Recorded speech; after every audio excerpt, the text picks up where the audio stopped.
Engines armed. 5, 4, 3, 2, 1. All engines running. Launch commit.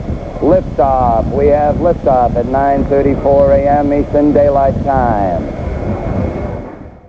40-year-old Dave Scott, the man in charge on Apollo 15. This will be Scott's third space flight. He flew previously on Gemini 8 and Apollo 9. Sharing the workload on the moon's surface, lunar module pilot Jim Irwin, 41. Orbiting the moon while Scott and Irwin are on the surface, 39-year-old Al Worden, command module pilot. The primary mission objective of Apollo 15 is to land at a site on the moon called the Hadley Rill and collect documented samples from various geological features within the area of the landing site. We might also add that a primary objective is to remain in lunar orbit for 6 days with the command and service modules, gathering scientific data around the moon with the scientific instrument module in the command and service module. We feel if we can learn the history of the moon, we can extrapolate it to the history of the Earth, and perhaps with this knowledge discover the manner in which our resources were created and the manner in which we can discover new resources and preserve what we have. The overall result being a continuation of what we have on the Earth and enabling us to better understand our own planet and the manner in which we have to preserve it in order to sustain man. Well, of course, I'm probably the oldest rookie in the program, but looking forward very eagerly to this trip, because I think it's going to be certainly one of the greatest missions to date, and certainly one of the most complicated. Well, I think it's always important for man to have a new challenge, maybe a physical challenge, but certainly a challenge to his imagination. And I think that the fact that we're going to the moon is just another step forward. I think we have to go to the moon. We have to explore it and really learn how to explore another planet. The experiments that we're carrying are basically geochemical experiments, and with these experiments we hope to be able to map the surface of the moon, correlating that with the rocks that we get from the surface of Hadley Rill and with some of the rocks that we've had on previous flights. The space program is one of those things that this country has, which is really could be and probably is for a great number of people in the country a driving force. It's expanded technology immeasurably. Computer industry, hardware industry, equipment, anything you want to mention, even management, has benefited tremendously from the space program. And I think that we really need to keep this kind of technology going if we're going to be leaders in the world. The crew of Apollo 15 will head out 240,000 miles toward this spot, the Hadley Rill, located in the foothills of the moon's Apennine Mountains. The landing site for Apollo 15 at the Hadley Rill is a very dramatic site. We feel that it'll be quite spectacular when you get to see it on television while we're there. It's essentially on a flat plain surrounded by mountains on one side and a rill, or a meandering gorge we might call it on the Earth, on the other side. The mountains to our east and north and south range anywhere from 11,000 to 15,000 feet high, and the rill, or the gorge in front of us, is like a canyon, and it's about 1.3 kilometers across and 1,000 feet deep. So it has some very significant terrain features, and something I'm sure that everybody will be impressed with, at least from the standpoint of visual observation when we get back. During their 67-hour stay on the moon, Scott and Irwin will move out of the lunar module and onto the moon's surface for 3 major work periods of extravehicular activity called EVA. It is during this time that they will explore and set up scientific experiments. On EVA 1, for instance, we'll be going down to the front first, doing our geology investigation down there along the Apennine front, and then over to the Rill.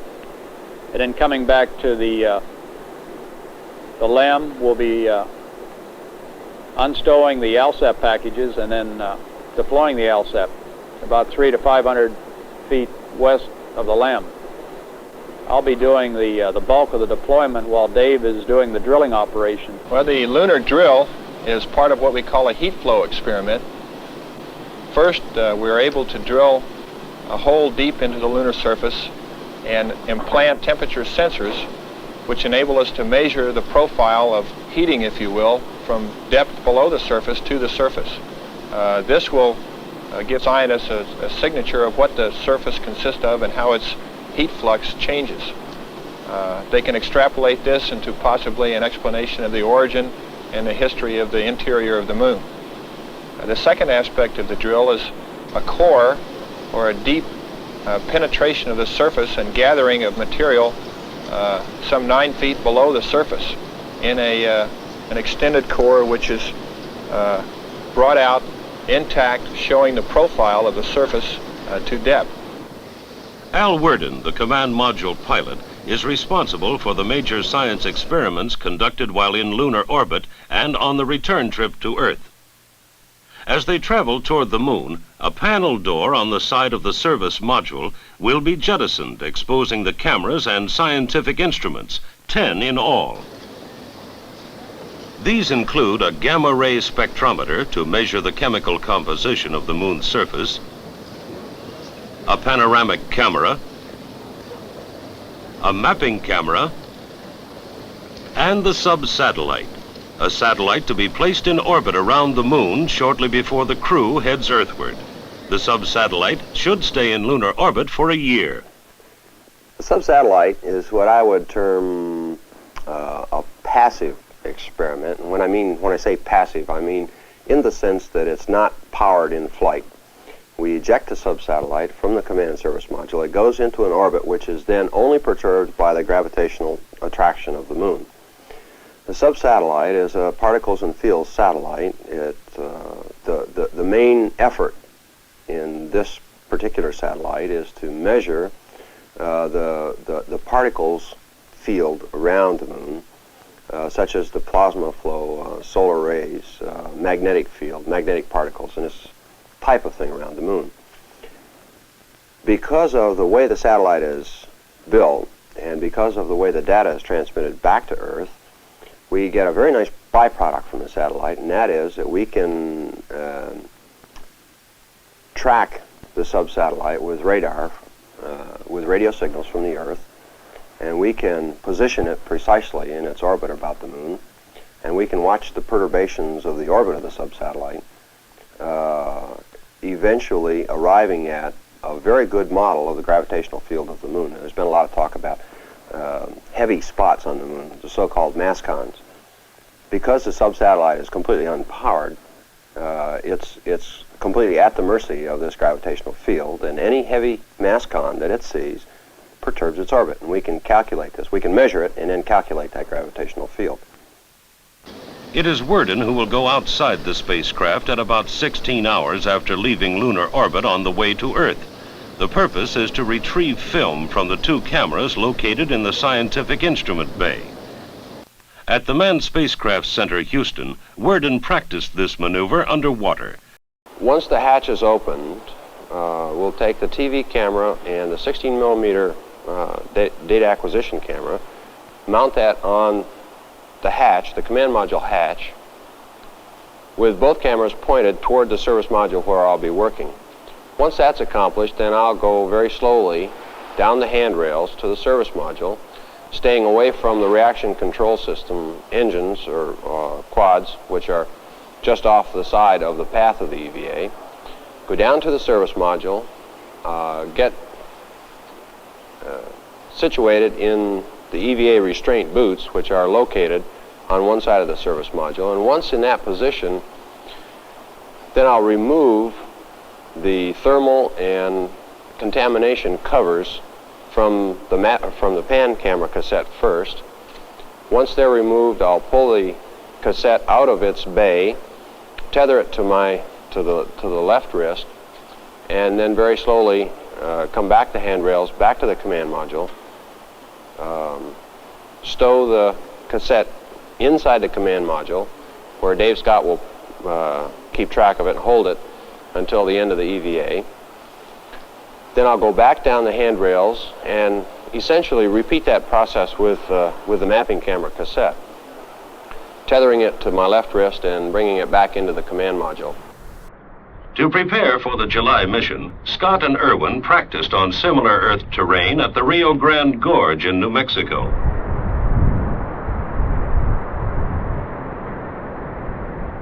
They also spent many hours getting used to the Lunar Rover. Astronauts Scott and Irwin will travel farther and gather more samples for scientific study than any moon landing team so far. They will be able to do this because of the Lunar Rover, a four-wheel battery-operated vehicle.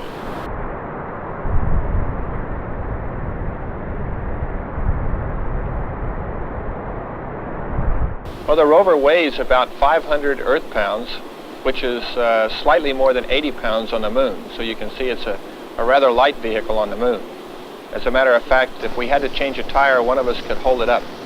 Although with the wire wheels, it won't be necessary. The rover is folded.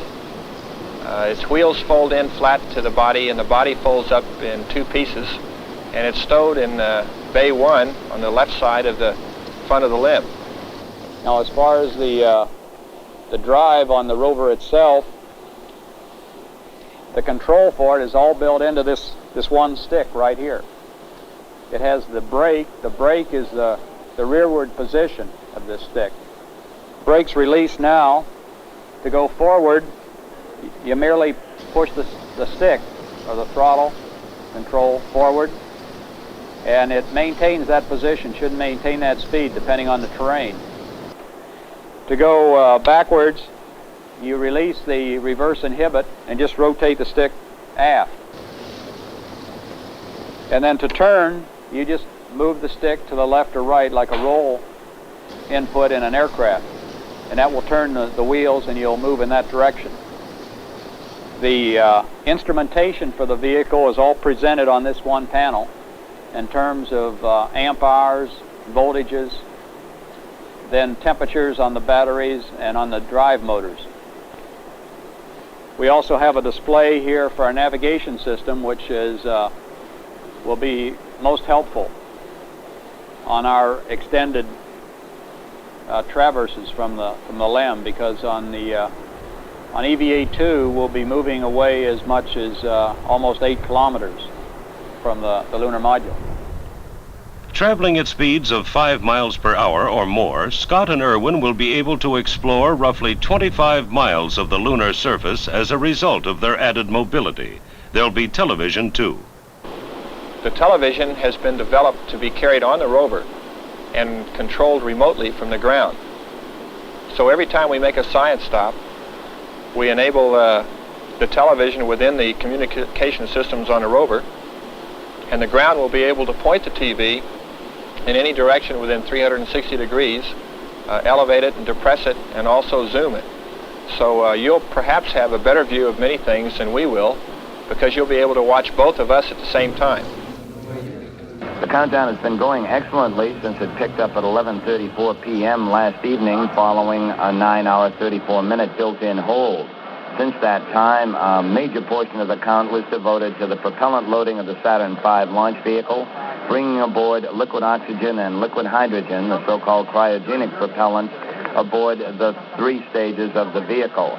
We loaded more than 750,000 gallons of the oxygen and hydrogen on board, and at liftoff we expect to have a vehicle weighing close to 6.5 million pounds on the launch pad. The Saturn V space vehicle stands some 363 feet. As far as the Apollo 15 crew is concerned, the crew was awakened by their boss, Donald K. Slayton, as planned in the countdown at 4:19 a.m. Eastern Daylight Time. They were given a brief physical exam by Dr. Jack Teagan a short time later, and he declared them in excellent physical condition and very well rested. The crew then sat down to breakfast with a number of the members of the backup team and support team who have worked so hard with them in preparation for the mission, and then were ready to proceed to the suit laboratory to don their pressure suits and go through final checks prior to being ready to go to the launch pad.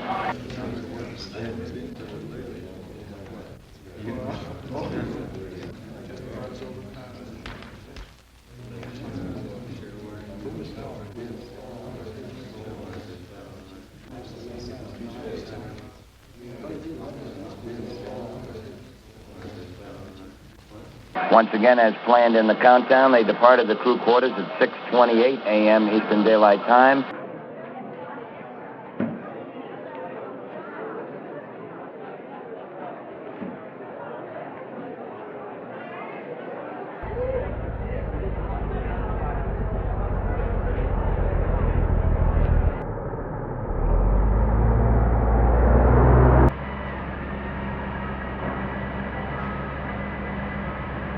Arrived at the pad about 18 minutes later, and then went on board the spacecraft at about the 2.5-hour mark in the count. Since that time, Scott, Worden, and Irwin have been performing various checks, working with the spacecraft control team, and all these checks have gone well. Our status is excellent at this time. The weather forecast is certainly a go for launch with clear skies, or clear to scattered skies. The surface winds about 10 miles per hour from the south, and the weather situation on the worldwide track as far as contingency purposes all go. This is Kennedy Launch Control, T-minus 1 hour, 21 minutes and counting. All aspects of the countdown still go for Apollo 15, still aiming toward our planned T0 and liftoff at 9:34 a.m. Eastern Daylight Time. The closeout crew, who have been aiding the astronauts at the 320-foot level, have completed their job and have now departed. That's our status. All is go, 79 minutes, 20 seconds and counting. This is Kennedy Launch Control. This is Kennedy Launch Control, T-minus 61 minutes and counting. T-minus 61, the countdown still proceeding very satisfactorily. Now just a little more than an hour away from our planned liftoff here on the Apollo 15 mission. All aspects of the count still going well. We're at 54 minutes, 45 seconds and counting. This is Kennedy Launch Control. The countdown is still proceeding, and we're at now 2 minutes, 50 seconds and counting. We understand there's an estimate that there are more than 1 million people in the area here to view the launch. The traffic has been heavy since 2 o'clock this morning. The beaches are packed and the roads are packed. 2 minutes, 35 seconds and counting. We're monitoring our status board here in firing room 1. Our ready lights are on, concerned with spacecraft, emergency detection system, instrument unit. Our preparations are complete, and the automatic sequence is continuing. 2 minutes, 20 seconds and counting. We now have second stage liquid oxygen and third stage liquid oxygen supplies pressurized as the countdown continues. Coming up on the 2-minute mark, we'll be standing by for the cue ball cover to be retracted shortly atop the Saturn V vehicle. Mark, T-minus 2 minutes, T-minus 2 minutes and counting, still going well. Propellant stable on board the vehicle. The crew here in the firing room monitoring more than 300 red line values, watching temperatures and pressures to ensure they do not go above nominal. In the case that it did, any one of these key people could call in to hold the countdown.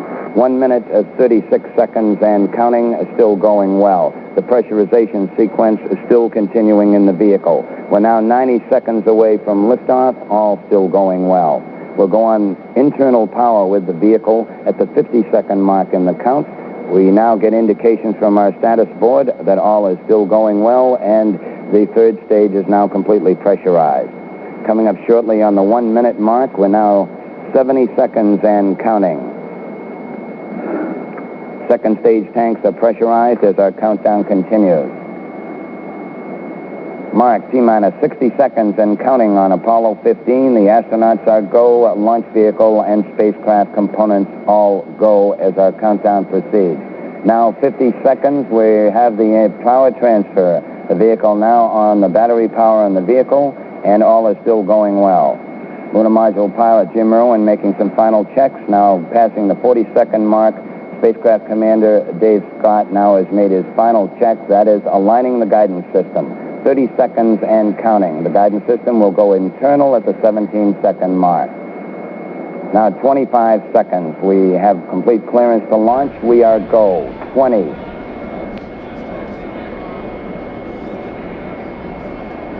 15 seconds. Guidance internal. 13, 12, 11, 10, 9, 8. Ignition sequence start. Engines armed. 5, 4, 3, 2, 1. All engines running. Launch commit.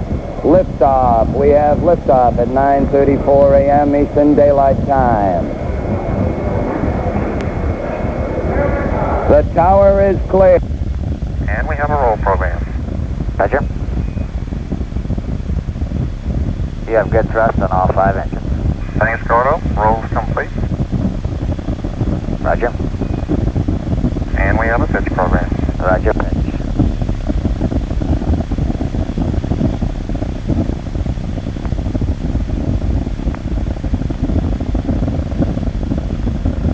Stand by for mode 1 Bravo. Mark 1 Bravo. Roger, 1 Bravo. Booster Systems engineer reports to flight director that S1C stage looking good.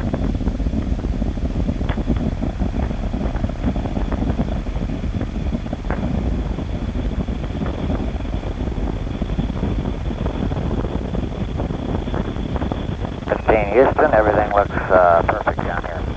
Okay, looks smooth up here, Gordo.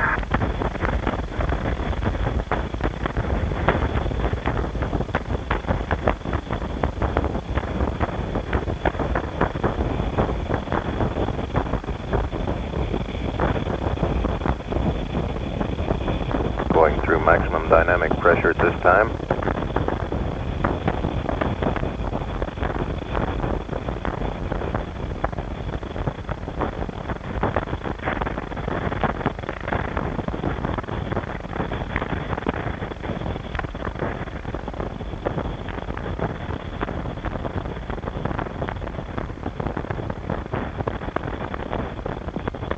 Miles downrange, 14.5 miles height. Charlie. Mark 1 Charlie now. Roger, 1 Charlie. Each of the S1Cs. Roger.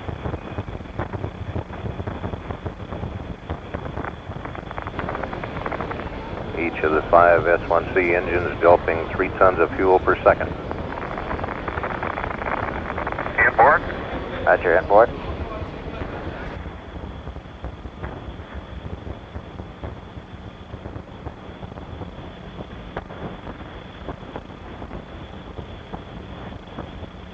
Flight dynamics reports go for staging.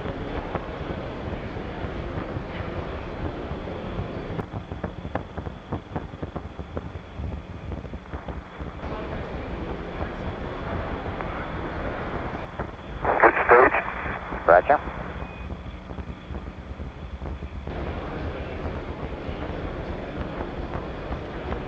Houston, you have good thrust on the S2. All 5 are good. Okay.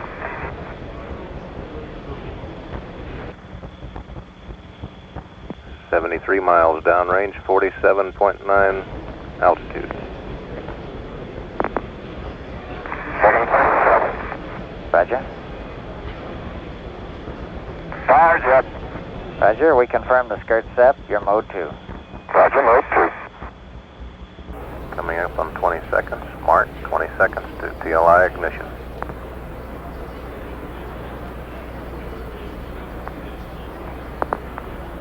You have ignition? Roger, ignition.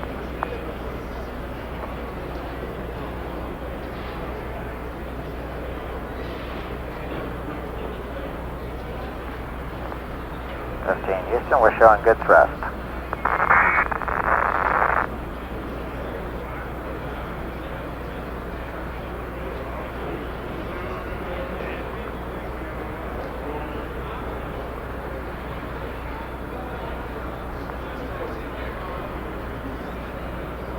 Velocity building up. Now 26,270, 26,347 feet per second.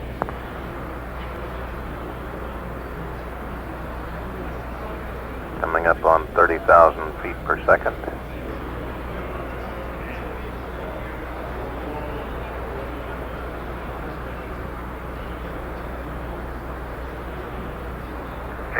have about a minute to go. We're tracking 39 and 30 on the pressures, and the ordeal's about 0. 15, Houston, roger. Looks good here.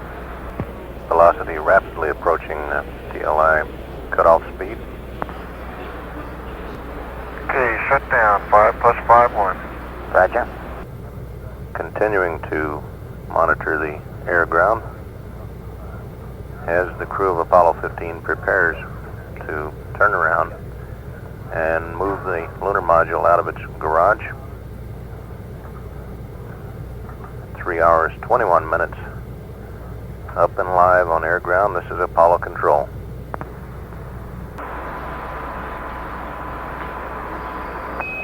Houston, we're getting the picture now, and the LEM is coming in the lower right-hand corner of our field of view. Okay.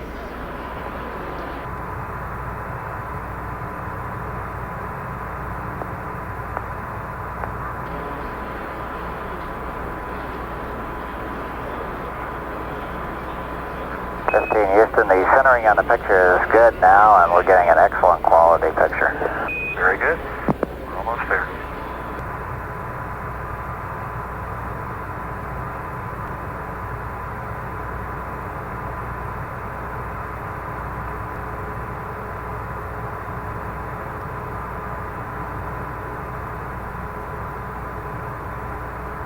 Capture. Roger. We're retracting. Roger.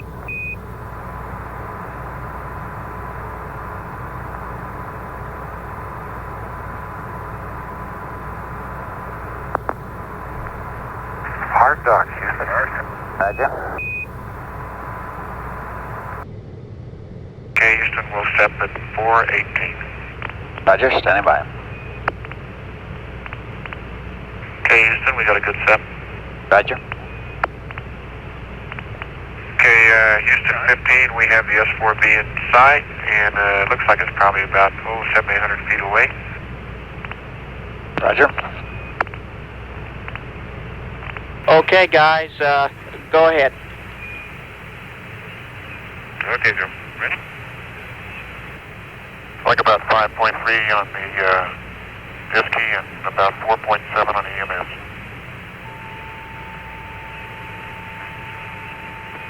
That sounds beautiful, troops.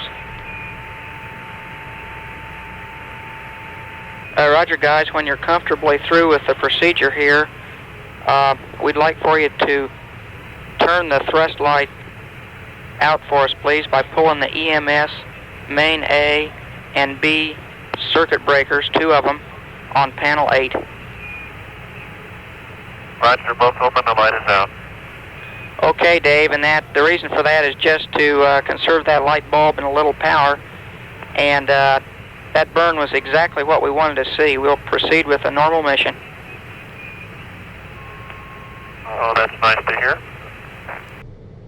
And guys, further word here, as you're probably already aware, the short is in what we've been calling the downstream side of that driver solenoid, and it means only that it's a little bit annoying to have.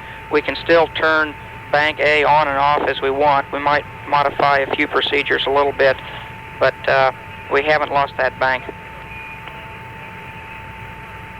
Okay, very good. Thank you, Joe. Let's go to Hadley. Pardon me, something is just now coming down. Okay, fine. I'm over in the LEM with them, and they're just going through the checklist. Very good. 15, this is Houston. We're getting a reasonably good TV signal from you.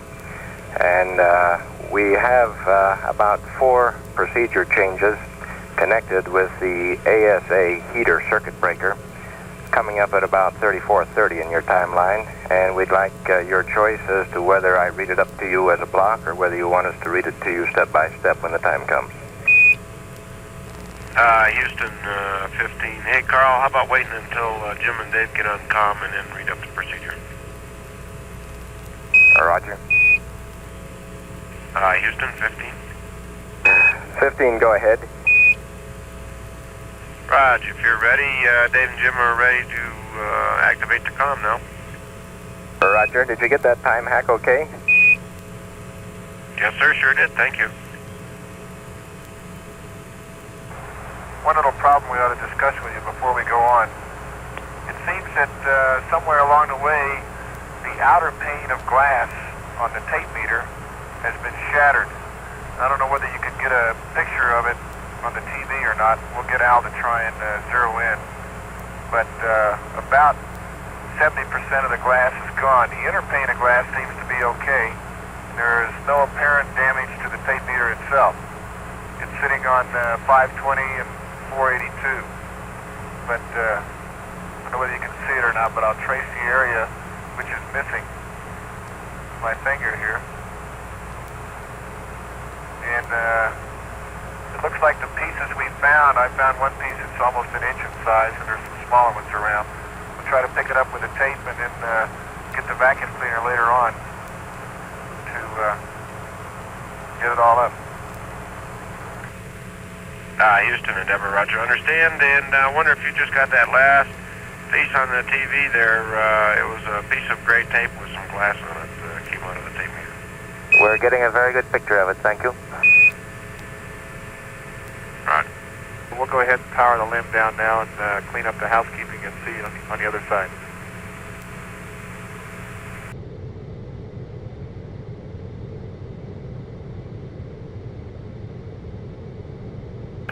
This is Houston. How do you read? Hello, Houston. The Endeavor is on station with cargo, and what a fantastic sight. And Houston, we're over Mare Crisium at the present time, and the sights are really striking. I guess some of the interesting things we've noted is the variation in albedo from white to dark gray, with many variations of gray in between. And many times this albedo change appears without any significant change in topography, other than perhaps a mountain ridge or a chain or a wrinkle ridge or something, but there are many variations in the albedo all over the surface. I guess our general consensus is it's gray. We haven't noticed any brown yet. Hello, Houston. Apollo 15. The Falcon is on its perch. Good to hear you coming around that corner. How do things look? Okay, burn status report. Burn was on time. Burn time was about 24.0, about half a second shorter than predicted. There was no trim. Residuals were plus 0.6, plus 0.0, minus 0.1, delta BC minus 4.4, fuel 29.25, and the oxidizer was 29.55, unbalance 100 increase.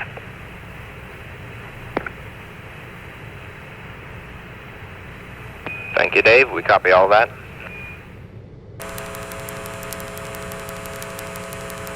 Okay, Bob, you can see we're up over one of the littoral rills now. You can see the rill cutting diagonally there from about 6 o'clock to 2 o'clock across the picture.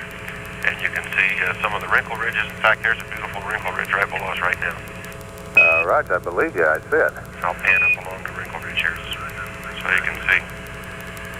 And they're a very, very distinctive thing. Now we're out over Mare Serenitatis. You can see some of the littoral rills in the background there, some of the Graben type rills, and some of the wrinkle ridges down on the far, or on the close corner here. Okay, that looks like the inner ridge system there, and if your picture's like mine, you should be picking it up pretty well. Those ridges in places look like they could be nothing more than a flow that stops there, a flow front. In other places, they look like like it's buckled material underneath, folded to give it some elevation. Roger. Bob, I'm going to pan forward here a little bit, and you can see the beginnings of the Apennine front showing up on the far side of Serenitatis. Roger. We see that.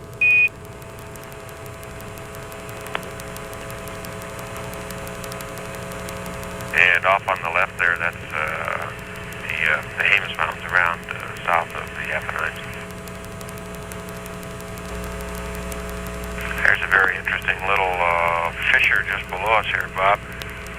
It looks like there might be a little flow coming out of it, but it's almost an arrowhead-shaped affair, and it certainly doesn't have any features like any impact.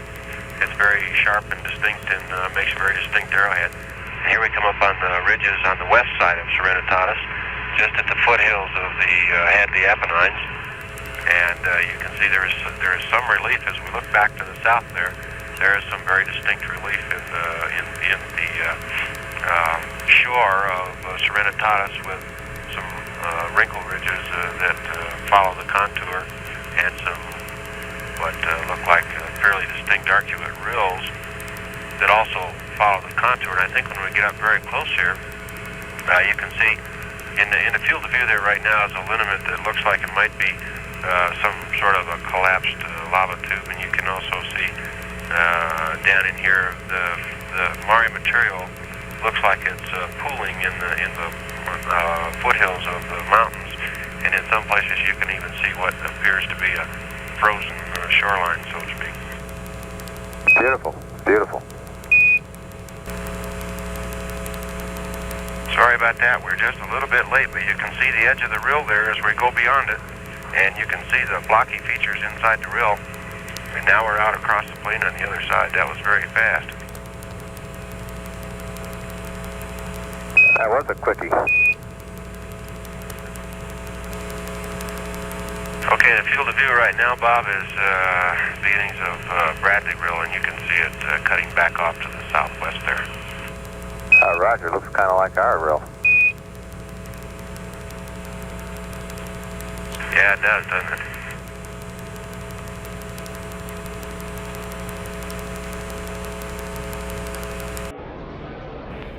As Apollo 15 went around the corner, the spacecraft was in an orbit 61.9 nautical miles at its high point and 9.4 nautical miles at its low point, passing over the landing site.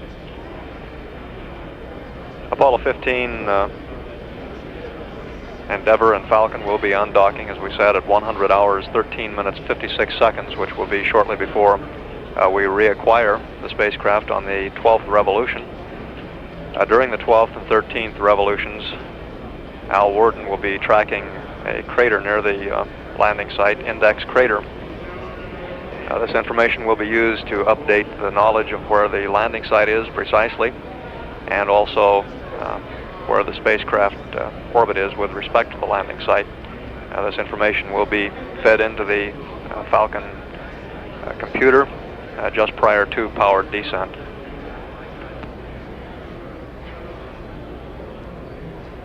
Shortly we're going to replay the videotape of this morning's television transmission from the spacecraft in lunar orbit, and we'll be reacquiring in about 45 minutes.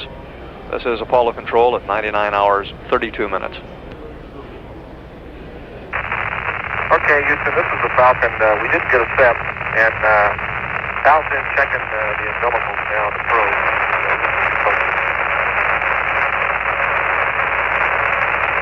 Okay, we didn't read that except NOSAP.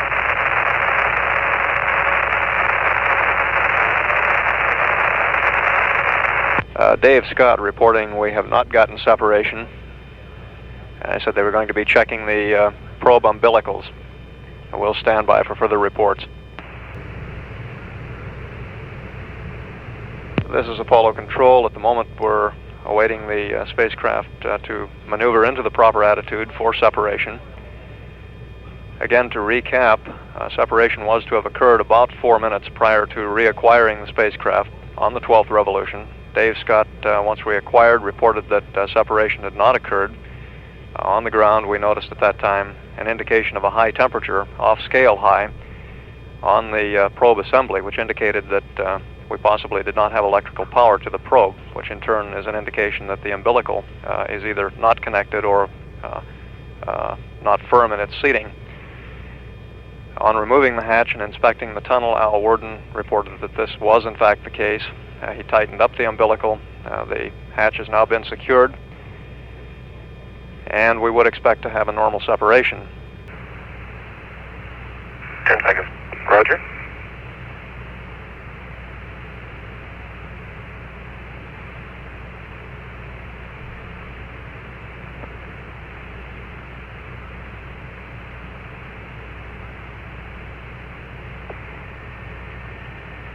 Okay, we're on the capture latches. Good. All right.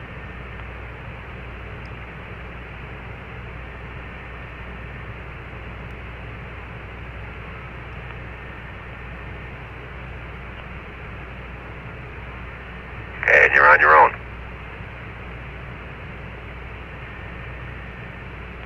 Okay, good, clean step.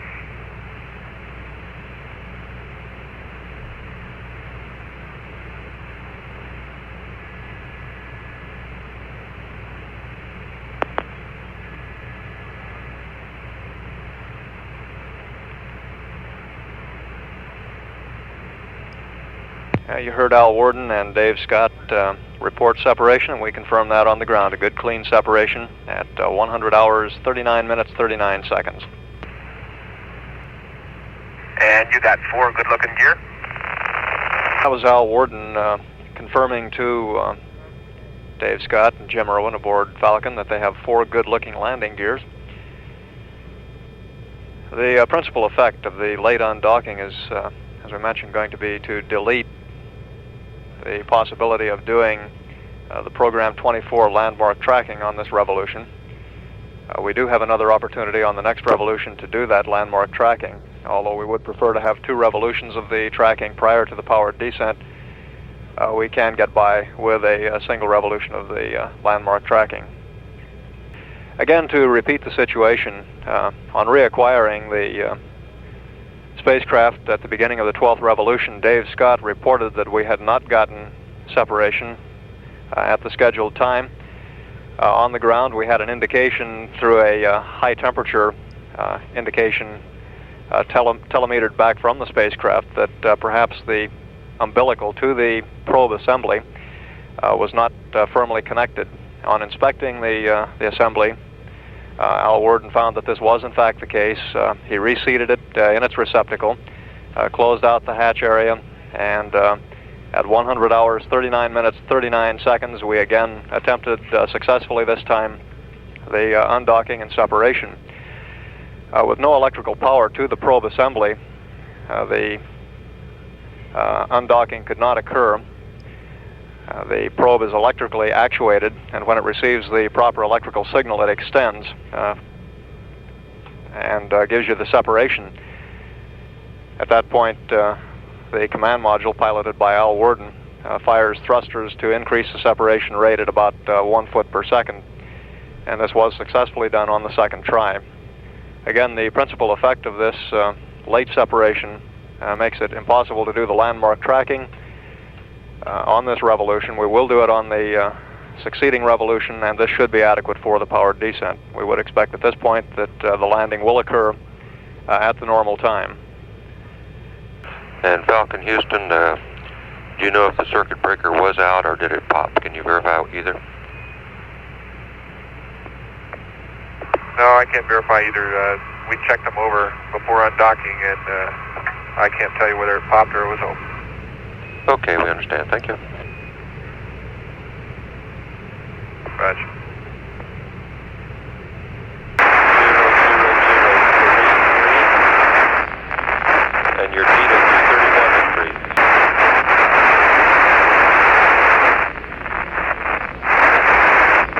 Yeah, if you're reading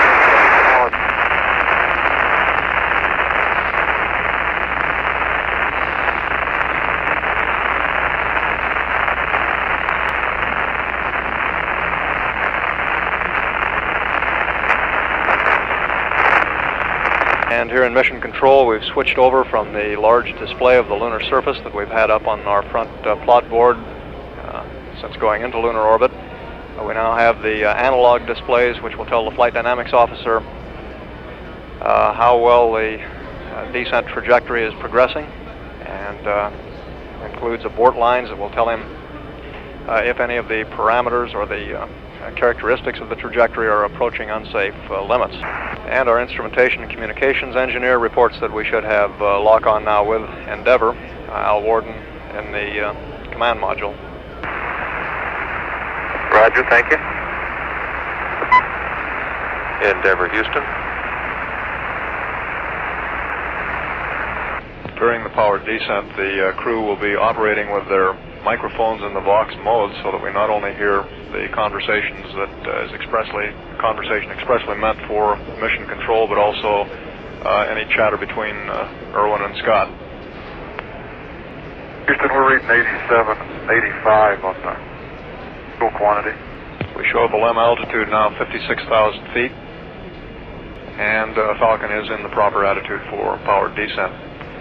Coming up now on 1 minute to ignition. 10 seconds. LH, go for the pro. Pro, going.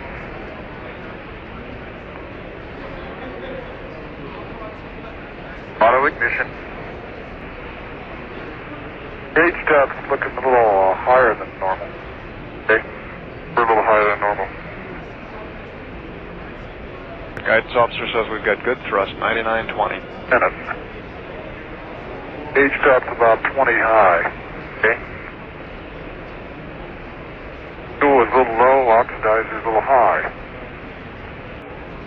The crew updated their guidance systems targeting. It was tending to steer them about 2,800 feet downrange. Gauge depth 4 high. Falcon, Houston, we're happy with your fuel. We're about 3 minutes now from the approach phase, altitude about 2,500 feet, 25,000 feet, correction. Altitude 1,000 high, 8 about 4 high. X-axis override drop.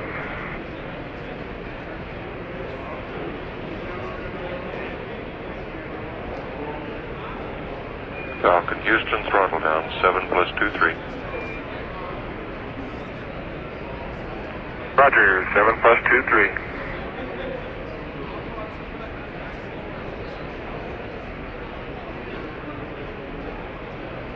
Minutes. 1,000 high, H-bed just about on. Oxidize run about 1% low. 64, okay? We have LPD. LPD. Coming right. 40. 5,000 feet. 39. 39. 38. 39. 4,000 feet. 40. 41. 45. 47. 52. 3,000 feet. 52. 52. 51. 50. 47. 47. 2,000 feet. 42. Okay, got a good spot. Good. 42. 43. 1,500 feet. Falcon, Houston, you're go for landing. 45. Budge, go for landing. 44. 45. 1,000 feet. 45. 900. 45. 800. 45. 700. 46. 600. 48. 500. 49. Minus 17. Minus 15. 400 and minus 14. P66. Okay. 300 feet. Minus 11. Minus 11. 250. minus 11. 9% fuel. 200, minus 11. 150, minus 7. Minus 6. 120 feet, minus 6. Okay, I've got some dust. Minus 5, 100 feet at 5. 9% fuel. Minus 5. 80 at 5. Minus 3. 60 at 3. 50 at 3. Cross pointers look good. 40 at 3. 33. 25. 2.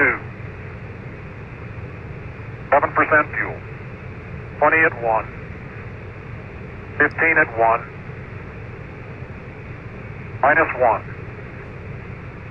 Minus 1. 6% fuel. 10 feet, minus 1. 8 feet, minus 1. Contact. Man. Okay, Houston, the Falcon is on the plane at Hadley. Roger, roger, Falcon.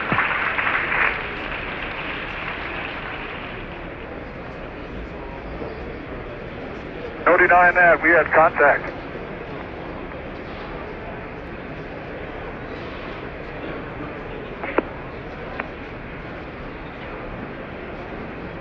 That was a jubilant Dave Scott reporting Apollo 15 on the plane at Hadley.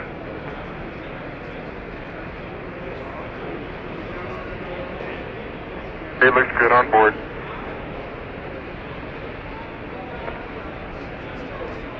Falcon Houston, you're stay T1. Roger, stay for T1.